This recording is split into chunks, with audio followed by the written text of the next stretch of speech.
And what's up mga master, and welcome to our Motovlog channel. And this is your master Dexter. Okay, so panibagong video na naman tayo. Quick video lang to, i-flex lang natin yung mga na-install nating auxiliary lights. Bago tayo mag-upisa, ito ang intro.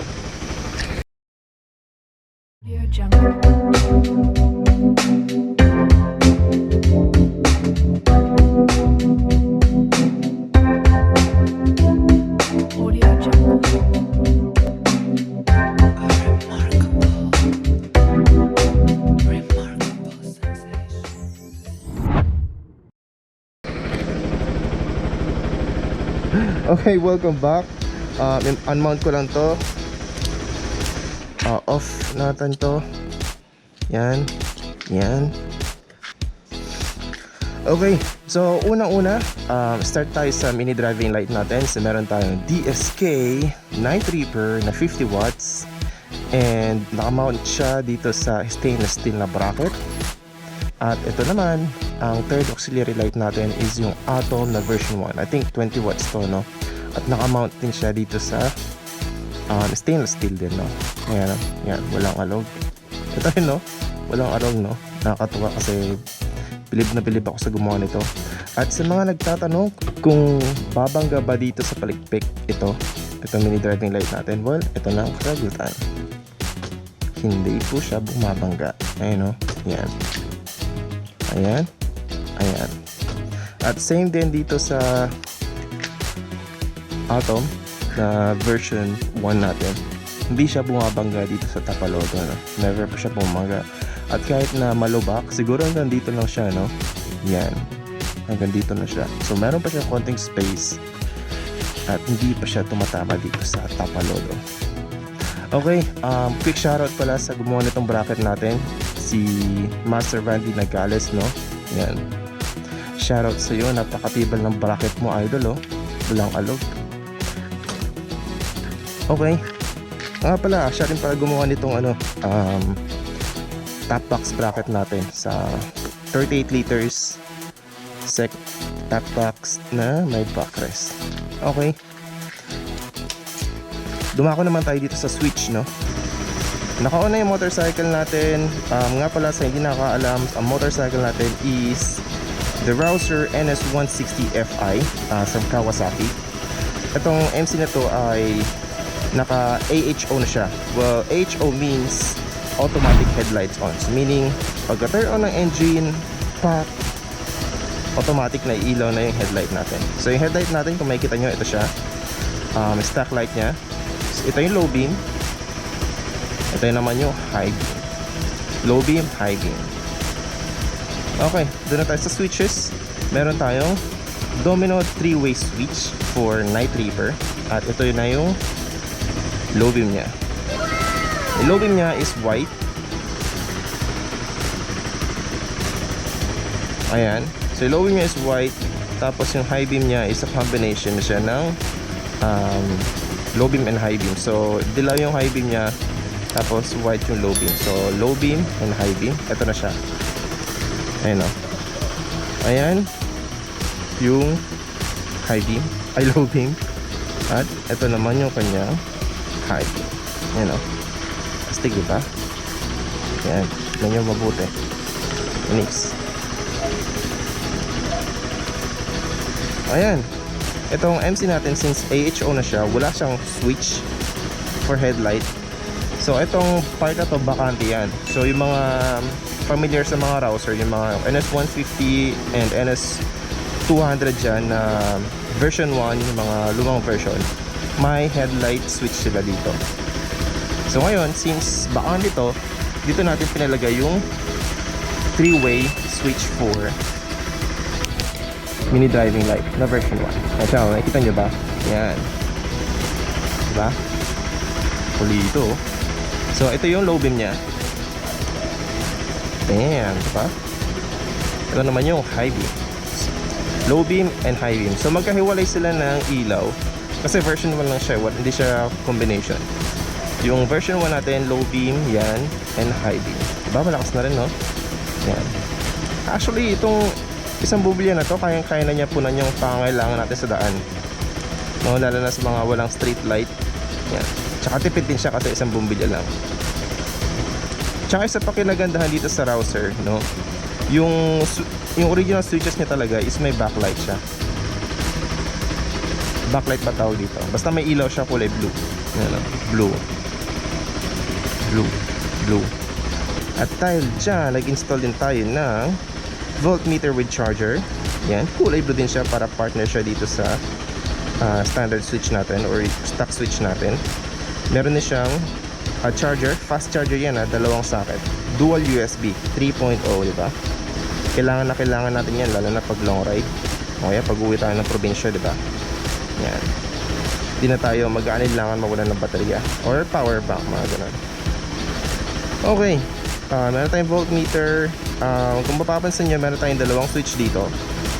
Ito ay hollow switch. Itong left switch nya ay hazard. Ayan. Kasi itong NS160 wala siyang built-in na hazard, so kailangan mo pa siyang lagyan. Itong hollow switch nya, sumasabay na siya sa blink ng ating hazard. Okay, switch natin to para maliwanag, no? Ito namang right switch natin ay underglow. Diba? Kanis. Naka-red underglow na siya para mas lalong visible tayo sa gabi. Lalo na pag may mga pag group ride. Okay, nga pala, ito pala, nakalimutan ko pakita sa inyo. Ito yung ating, ito nga pala itsura ng mini driving light natin, no, na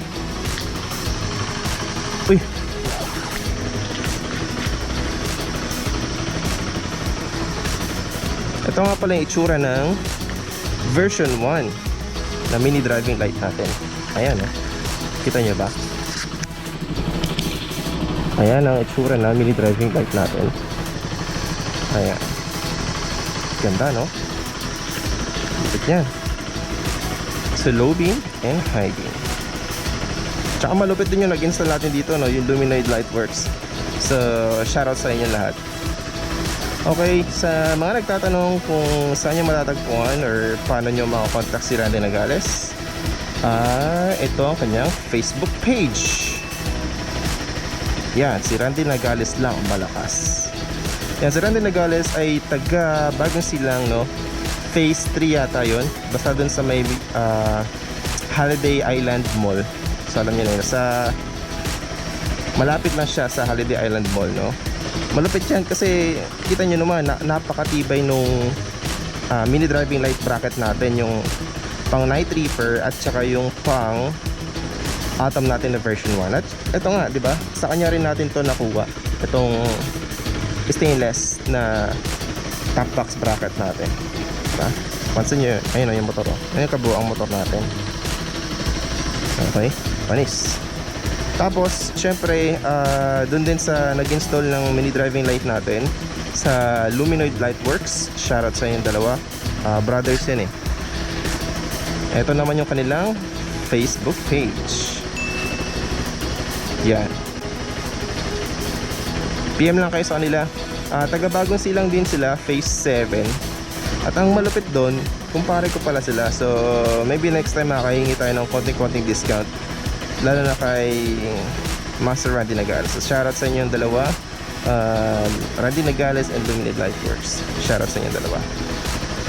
Well, syempre, ito-test ride din natin to para alam nyo yung itsura ng ilaw natin sa kalsada. Okay, let's do it. Ito-test ride lang natin ng very light. Ito yung low beam natin, high beam. Ayan, no? High beam. So medyo mababa lang siya, no? Para hindi siya nakakasilaw. Ayan, low beam, high beam. Tapos low beam and high beam. So ito talaga super high beam talaga to. Kasi medyo tinasan ko siya para pag sakaling nagtitipid lang ako, no? Pag solo ride lang, pag nagtitipid ako ng kuryente, ito lang muna, atom, no? Tsaka mapupunan naman na yung mga pangangailangan ko sa daan. Okay, so test ride na natin. Yan, no? So low beam muna natin, no? Yan, dito lang tayo sa street natin.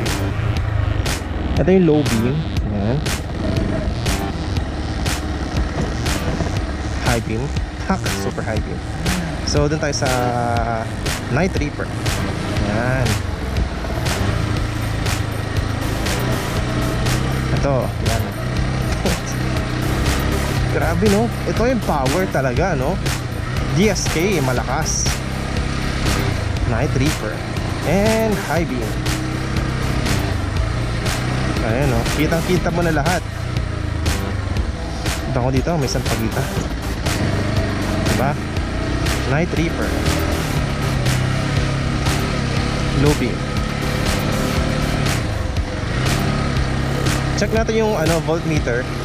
So naka siya, 14.1 siya ngayon, stock headlight.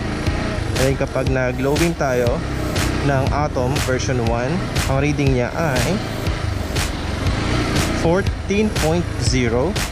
Yan, 14.0. Siyempre pag high beam natin yan, pareho lang yan kasi isang ilaw lang naman umaandar eh. Tapos test natin yung Night Reaper. Ayan o, Night Reaper, ang volt reading niya ay 13.9. Kapag combination naman siya ng high and low, ayan, ang reading niya is 13.8. So guhit lang siya no, guhit lang ang binabawas niya. Pag dinagdagan natin siya ng underglow, ang reading pa rin niya ay ganun pa rin, 13.8. So halos wala, diba? Hindi siya ganun kagastarol sa battery. So syempre, bubuksan mo lang yung auxiliary mo kapag bukas ang makina para hindi gasterol. So try nating i-combine yung low beam ng Night Reaper at low beam ng Atom. Ayan o, kita nyo ba? Ayan o, yan. Yan ang combination no. Parang high beam na rin siya no. Ayan o. So reading niya ay 13.6, 13.5 o 13.6 no. Ayan. Ayan. Kapag combination niya ng tatlong mini driving light. Ayun na nga. So hanggang doon na lang muna yung video natin. Quick video lang naman kasi to. Na-flex lang naman natin yung mga auxiliary light na in-install natin, switches, backlight, mga bracket, mga ganon. And syempre, bago tayo magtapos, quick shoutout muna tayo no. Mabilis na shoutout lang tayo kay Rev Motovlog, Philosopher Motovlog, Moro Mises, Froilan Lim, Biyahe Tayo, kay Sir Mauro Edwards, kay Master of the One Motovlog, Master Nico Pua, Joe Mark Esperanza, Nato Gian. Shoutout sa inyo mga master. Maraming salamat sa inyong pagsuporta at pagtangkilik ng ating mga videos. Syempre hindi mawawala ang Fist Bump Riders kay Master Kerwin, kay Master Yumang, Master Fernan, Master Roland, and Mike yan. Nakasama natin yan nung nag-Quezon tayo. Kay Joy and BF niya, kay Stone Ice, pinakamalupit na marshal yan. So shoutout sa iyo Master Stone Ice. At kay Master Ferds, yan, rider yan na walang motor. Hindi, alam niyo na yan. Shoutout kay Master Ferds. Syempre sa mga workmate natin na nagra-ride din, shoutout kay Master Chooks, kay Ugel, you know, mag-vloggerist na rin yan. Kay Master Kyle, yan, shoutout sa inyo lahat. Ay kay Jennifer F, shoutout sa inyo, tsaka sa boyfriend nyo. At sana makasama din kayo sa mga susunod na rides ng Fist Bump Riders. Yan, shoutout sa Fist Bump Riders. Of course, Route 25, NCR chapter, at shoutout din sa mga Pangasinan chapter at Ilocos chapter. Shoutout sa inyo. And ayun na nga, sana magkaroon din tayo ng group ride next time pag medyo okay na ang ating sitwasyon ngayon, no? So ayun na nga, dito nagtatapos muna ang pinaka short video natin. Maraming salamat sa panonood ng video natin. Naakala mo sikat kahit hindi pa naman. Ayun na nga, at kung hindi ka pa isa sa mga master ko, i-like mo na yung subscribe button at para lagi ka maging updated sa ating latest video. Ano nga, sige, be responsible rider and salute!